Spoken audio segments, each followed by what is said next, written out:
So what does it cost to buy a manufactured home and have it installed on your property? There's a really short video on some of those big line items that you're going to need to consider.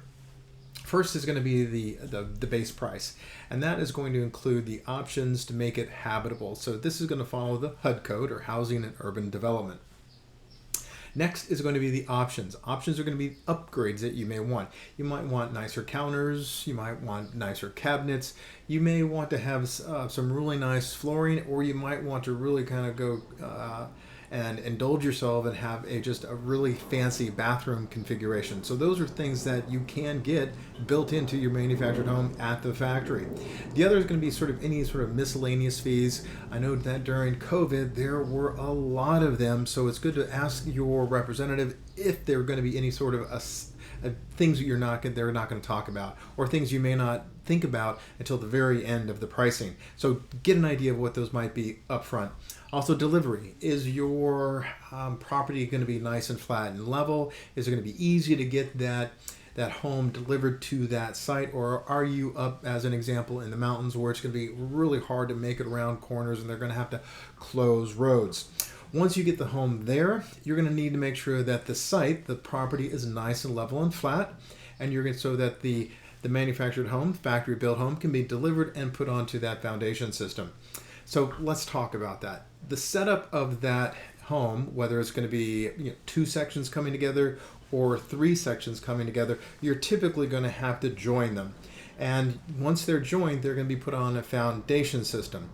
The thing I often talk to people about a lot, and they don't really, it's hard to kind of picture it in your mind, is when I say an above ground set, or an in-ground or below-ground set. So it's going to be important to kind of take a look at what that is and understand it, because there are some pretty significant differences in cost. Also, utility connections. The utility connections are critical. Everybody's going to have water, but are you getting from the city or the county, or are you going to have to dig a well? And I can tell you, if you have to dig a well, it's going to be expensive. Typically, if you're in the high desert or places where that water table is really low. Also, gas. Are you going to be able to connect to the local city or jurisdiction's gas lines, or are you going to be able to have propane, or are you going to go all electric? Then there is the sewer. Everybody needs to take care of that. And are you going to be able to connect to the cities, or are you going to be able to use a septic system? So those are just the big line items for the setup of the home on your property.